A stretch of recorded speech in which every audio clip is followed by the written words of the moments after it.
अब हमारे पास इस सेमेस्टर का इस चैप्टर का लास्ट टॉपिक है कंटिन्यूस वेटेड एवरेज कॉस्ट।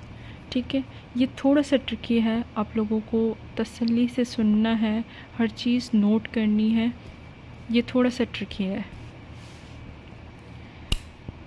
हमने ये ऑलरेडी डिस्कस कर चुके हैं as a periodic weighted average cost.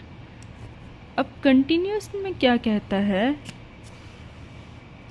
कि वो ओपनिंग इन्वेंट्री हमने की। ओपनिंग इन्वेंट्री क्या थी? 10 आइटम इन्वेंट्री, यूनिट कितने था इसका? 8.5। ओपनिंग इन्वेंट्री हमने लिख ली। ठीक है, अब क्या कहता है? जुलाई के बाद क्या आता है? अगस्त। अगस्त यहाँ पे है, अगस्त यहाँ तो परचेजेस है, यहाँ है अगस्त। सेल्स में क्या है? 23 अगस्त। 23 अगस्त को हमने क्या किया है? 7 यूनिट या 7 क्वांटिटी यूनिट हमने सेल किए हैं। अब ये जो कॉस्ट है ये हमारे लिए इम्पॉर्टेंट नहीं है। 7 को मल्टीप्लाई करेंगे 9 से, सॉरी 7 को हम मल्टीप्लाई करेंगे 8.5 से। 8.5 से हम मल्टीप्लाई करेंगे, ये आंसर आएगा। अब यहाँ पे एक ट्विस्ट है, जैसे periodic weighted average cost method में हमने यहाँ पे टोटल किया था और वहाँ पे ए की वैल्यू निकाली थी और फिर उससे क्लोजिंग और ग्रॉस प्रॉफिट निकाला था। यहाँ ये कहता है कि जब आप सेल करते जाएंगे, हर परचेजेस के बाद या हर सेल के बाद, हर परचेजेस के बाद आपको एक एवरेज कॉस्ट निकालनी है। अब 10 से 7 गए, रिमेनिंग कितने बचे? 3। कौन सी कॉस्ट लगेगी? 8.5 और उसको मल्टीप्लाई करेंगे 59। 7 को मल्टीप्लाई करेंगे 8.5 से, तो आंसर क्या आएगा? 59.5।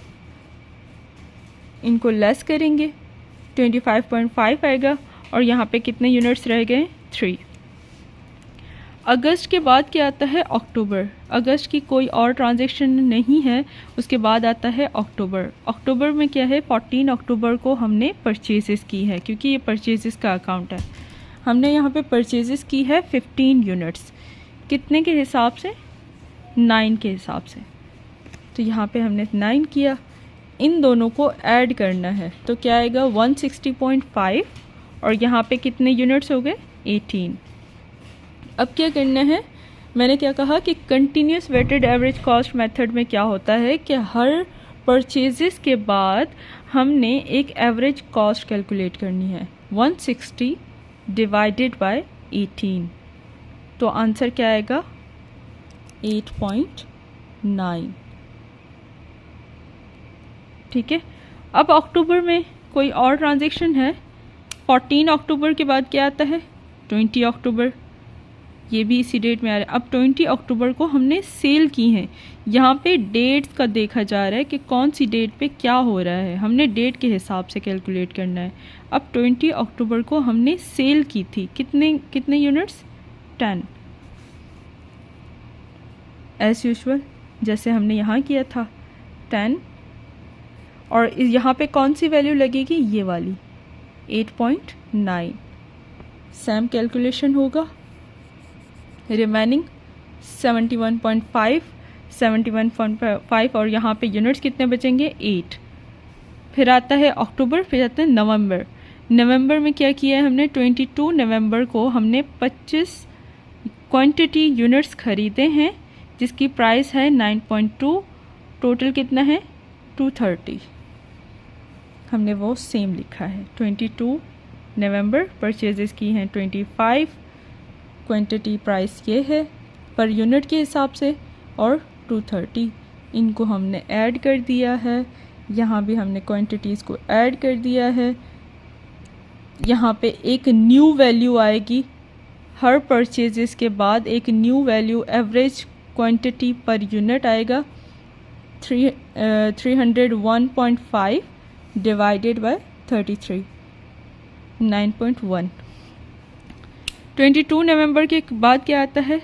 30 नवंबर। अक्टूबर हो चुका है, अगस्त हो चुका है, 30 नवंबर। क्या किया है हमने?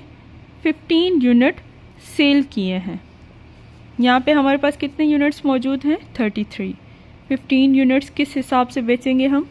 9.1 के हिसाब से, जो हमने कैलकुलेट की है। अब मल्टीप्लाई करेंगे, इनको सॉल्व करेंगे, आंसर क्या आएगा? 165 रिमेनिंग कॉस्ट बचेगी और यूनिट कितने बचेंगे? 18। फिर आता है 13 दिसंबर। 13 दिसंबर को हमने क्या किया है? परचेजेस की हैं। 20 यूनिट की परचेजेस की है।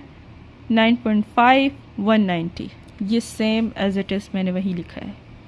20 9.5 190, इनको ऐड कर दिया है 355 और यूनिट्स हमारे पास कितने हैं? 28। अगेन 355 को डिवाइड किया है मैंने 28 से, तो मेरे पास आंसर आया है 12.7। यहाँ पे एक यूनिट लिया है क्योंकि यहाँ ऑलरेडी यहाँ पे एक यूनिट आ रहा था, इसीलिए यहाँ पे एक यूनिट लिया है। जब आप इनको सॉल्व करेंगे तो 6 7 8 और भी यूनिट्स आएंगे। यहाँ पे मैंने सिर्फ एक ही यूनिट लिया है। अब क्या किया है? 13 दिसंबर हो चुका है। अब 24 दिसंबर। 24 दिसंबर को हमने क्या किया है? 18 यूनिट सेल किए हैं। 28 यूनिट हो गए थे, 18 यूनिट सेल कर दिए, रिमेनिंग कितने बचे? 10। अब 28 यूनिट हैं हमारे पास, 18 यूनिट सेल कर दिए, रिमेनिंग बचे 10। और 18 यूनिट किस हिसाब से सेल किए हैं हमने? पर यूनिट प्राइस क्या है? 12.7। मल्टीप्लाई किया, सॉल्व किया, ये आंसर आया। अब ये जो प्राइस है ये हमारी है क्लोजिंग प्राइस। अगर मैं आपसे पूछूं कि ग्रॉस प्रॉफिट क्या होगा, तो सिंपली जो सेल किया है हमने, periodic weighted average cost method में आपने देखा होगा कि हमने किस तरह से ग्रॉस प्रॉफिट को कैलकुलेट किया था। जो सेल किया है यहाँ पे उनको ऐड करते जाएं, वो यहाँ पे आएगा ग्रॉस प्रॉफिट। और यूनिट भी अगर मैं आपसे पूछूं कि यूनिट कितने हैं ग्रॉस प्रॉफिट के, तो यहाँ पे 7 10 15 18 इनको आप ऐड करते जाएं तो ये आएगा ग्रॉस प्रॉफिट के यूनिट। ये थोड़ा सा ट्रिकी है, ये जो मेथड है ये थोड़ा सा ट्रिकी है। आप इसकी सेम एज इट इज़ इसी की प्रैक्टिस करें। पॉसिबल है यही क्वेश्चन दे दूं आपको, पॉसिबल है थोड़ा सा चेंज करूं, थोड़ा सा इजी दे दूं, लेकिन बेहतर है कि इसी की प्रैक्टिस करें।